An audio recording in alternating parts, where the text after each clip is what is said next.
Steve Jobs by Walter Isaacson. About the author, Walter Isaacson. So Walter Isaacson वो एक American author, journalist और professor है।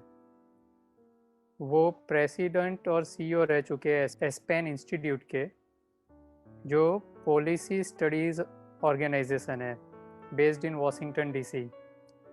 वो CNN के चेयरमैन और सीईओ रह चुके हैं and he was editor of the times. उन्होंने काफ़ी सारी बायोग्राफीज लिखी हुई है, Henry Kissinger, Benjamin Franklin, Albert Einstein and Steve jobs among others. यही चीज़ दिखाती है कि उनका कमांड कैसा है बायोग्राफीज लिखने पे, और शायद इसीलिए स्टीव जॉब्स ने उनको पिक किया कि अपनी बायोग्राफी लिखे वो। और ये आपको जब आप पढ़ोगे तो आपको पता चलेगा कि हाँ कितने अच्छी तरीके से उन्होंने लिखा हुआ है। So from the author, let's move to about Steve Jobs. So Steve Jobs, as we all know, he is an American business magnate, industrial designer, investor and media proprietor. वो पेलो अल्टो कैलिफोर्निया यूएस में रहते थे। By occupation, he was a chairman, chief executive officer and co-founder of Apple Inc. Pixar animated movies बनाती है, and अगर आपने toy story देखी है तो वो पिक्सार की पहली मूवी थी। So apart from Apple INC, Steve jobs chairman रह चुके हैं पिक्सार के, and he was a majority share holder also of Pixar. वो मेंबर रह चुके हैं वॉल्ट डिज्नी कंपनी के बोर्ड ऑफ डायरेक्टर्स के, आफ्टर पिक्सार को वॉल्ट डिज्नी ने एक्वायर कर लिया था। वो और एक कंपनी के फाउंडर, चेयरमैन और सीईओ थे। उस कंपनी का नाम था नेक्स्ट। जब उनको निकाल दिया था एप्पल से, तब उन्होंने दो कंपनी स्टार्ट की थी, एक पिक्सार, दूसरी नेक्स्ट। और 1970s 80s में जॉब्स की वजह से ही हम आज पर्सनल कंप्यूटर रिवॉल्यूशन के एक दौर से गुजरे हैं। अगर बुक के बारे में हम बात करें तो ये बुक मैं डिवाइड करूँगा डिफरेंट पार्ट्स में, ताकि थोड़ा इजी हम लोग उसको समझ सके। First is early life and education. So Steve jobs वो बॉर्न हुए थे अब्दुल फता जंदाली एंड जोएंस केबल के यहाँ पे, और उनको अडॉप्ट किया था पॉल एंड क्लारा जॉब्स ने।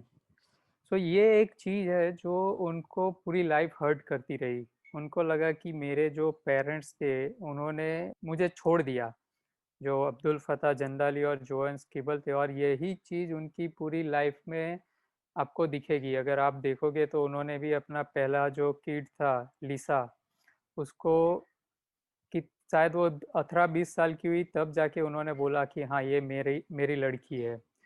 सो एक जो वो चीज़ है उनकी पर्सनालिटी की एक फ्लिप साइड, वो यहाँ पे दिखती है, और उसका रीज़न शायद ये है कि उनको खुद को अडॉप्ट किया गया था। पॉल और क्लारा ने उनकी सिस्टर पैट्रिसिया को भी 1957 में अडॉप्ट किया था। पॉल एक नॉर्मल जॉब करते थे और काफ़ी सारी अलग अलग जॉब्स उन्होंने की थी, और स्टीव की जो क्राफ्टमैनशिप थी वो उनके फादर से ही आई है, क्योंकि उनके फादर कुछ भी अगर चीज़ बनानी होती तो बहुत प्रिसाइसली बनाते।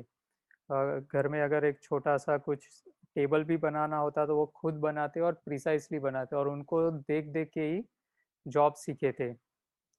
जॉब्स का एजुकेशन हुआ था होमस्टेड हाई में from 68 to 72, and then he went to Reed College from 72 to 74.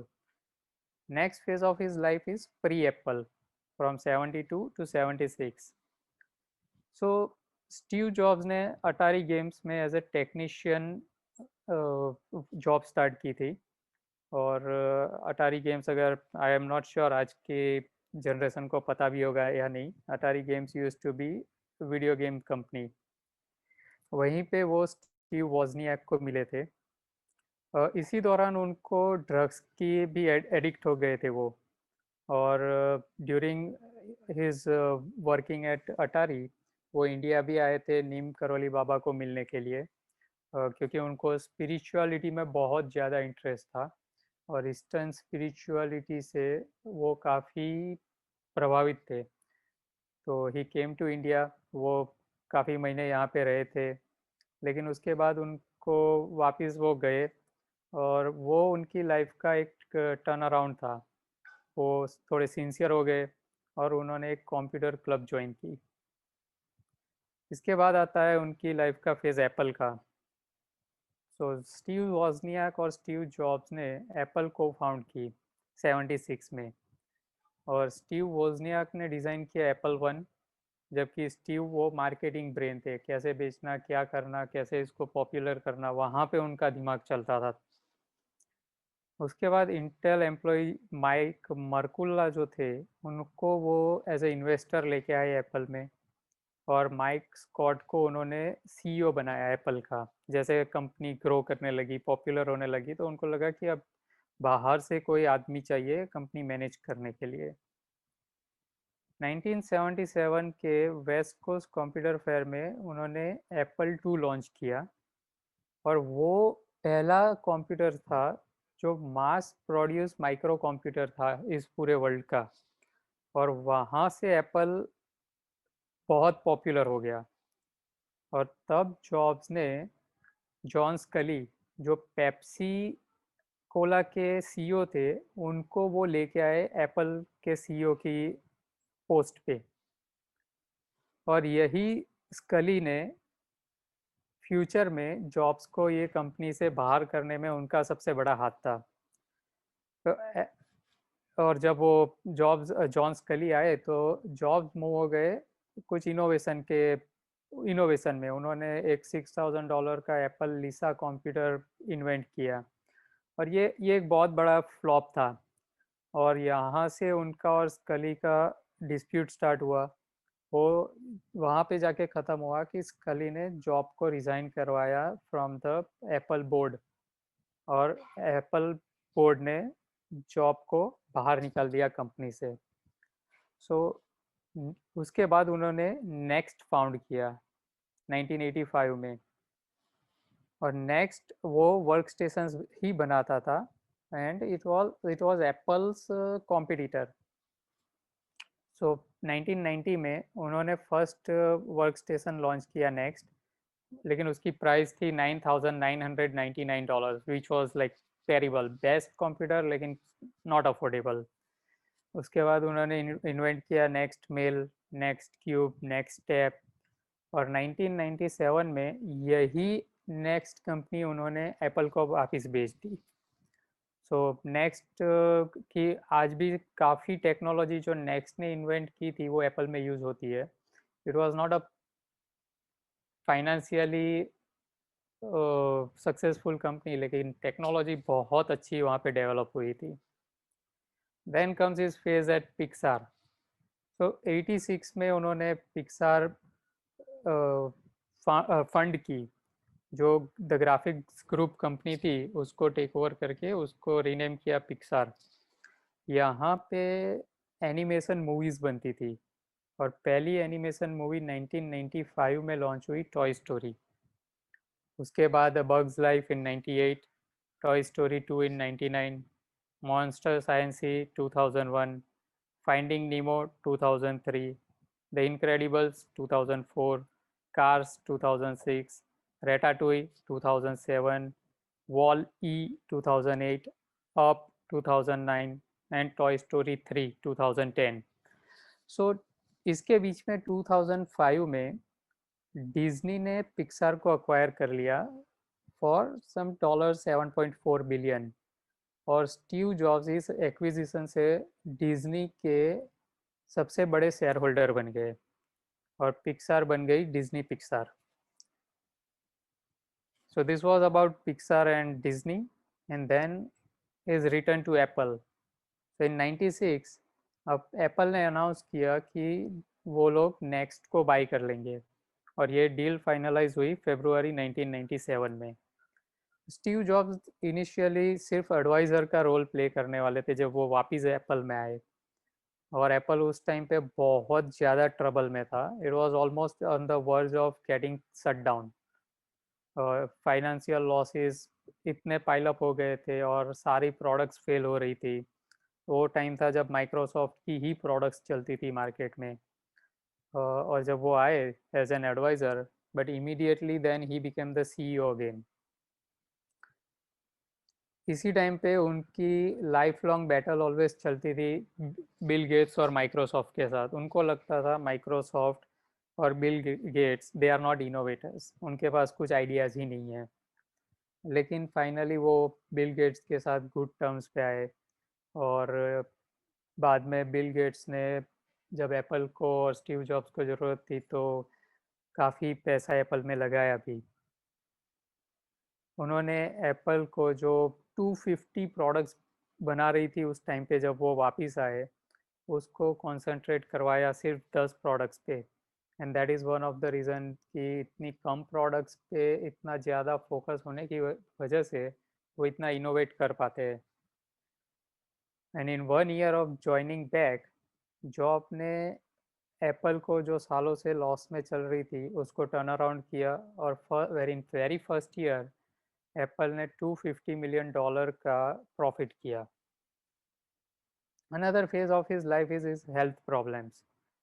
So October 2003 में जॉब्स डायग्नोसिस हुए कैंसर से। And in mid 2004 he announced that to his employees कि उनको ट्यूमर है इन हिज पेनक्रियास। 2004 जुलाई में उनकी surgery हुई और तब फर्स्ट टाइम टीम कुक ने एप्पल को रन किया। 2008 में जॉब्स ने अनाउंस किया पब्लिकली कि उनकी हेल्थ को लेके सीरियस प्रॉब्लम्स है और वो एंटीबायोटिक्स ले रहे हैं। एंड इन December 16, 2008 एप्पल ने अनाउंस किया कि marketing vice president Phil Schiller जो थे वो एड्रेस करेंगे मैक एक्सपो में की नोट। अब मैक एक्सपो अब तक जो भी होते थे वो सारे रन करते थे, कीनोट स्पीकर होते थे जॉब्स। और उनकी भी स्पेशल वो जो एक चार्म था उसकी वजह से ही वो इतना पॉपुलर था। एंड दिस न्यूज़ कि वो नहीं करने वाले हैं वो शॉकिंग था, क्योंकि आज तक ऐसा हुआ नहीं था और किसी को तब तक उनके हेल्थ की आउटसाइड ऑफ हिज कंपनी पता नहीं था। January 17, 2011 में 1.5 साल के बाद वो वर्क पे रिटर्न हुए और उनका लीवर ट्रांसप्लांट हुआ था। उनको लगा था अब मैं ठीक हो गया हूँ। एंड iPad 2 लॉन्च हुआ। उसके बाद उन्होंने अगेन 24 अगस्त 2011 को ही रिज़ाइन कर दिया because of his health problems. And on October 5, 2011 he left the world. So ये पूरी उनकी एक लाइफ है, क्या उन्होंने किया। बहुत सारे ट्विस्ट एंड टर्न्स है उनकी लाइफ में। तो products that we got because of Steve are Macintosh, iMac, iPad, iPhone, iPad, Pixar movies and more, but these are the major ones. He is considered having most successful innovations in his time after Einstein. इतने सारे successful products Einstein के बाद उनके ही नाम पे है। सो ये book जो लिखी गई है वो 40+ इंटरव्यूज हुए थे स्टीव जॉब्स के साथ over the period of 2 years। और साथ में 100+ family members, friends, acquaintances, competitors और कलीग्स के साथ इंटरव्यू हुए थे। और स्टीव जॉब्स की जो लाइफ थी it was no less than a roller coaster ride. मेरी लर्निंग्स है इस बुक में से, ये एक ऐसी बुक है जो मुझे दिखाती है inner workings of an extremely passionate inventor. मैं ये समझ सका कि स्टीव जॉब्स होना क्या है या उनके साथ काम करना क्या चीज़ होगी। Most important learning from this book is कि उन्होंने नेक्स्ट को कैसे लॉन्च किया, कैसे उसको संभाला, कैसे पिक्सार को संभाला, जो दोनों एक पॉइंट पे तो डूबने ही वाली थी। And all of a sudden उन्होंने दोनों कंपनियों को परफेक्टली पुल आउट किया। Takeaways from this book for me is never give up, कुछ भी हो जाए। बी क्रिएटिव, कुछ भी कर रहे हो आप, क्रिएटिविटी दिखनी चाहिए। Love the work you do. Be passionate and bring that passion to your work. And last, have empathy for people. That is all from my side. Thank you, everyone.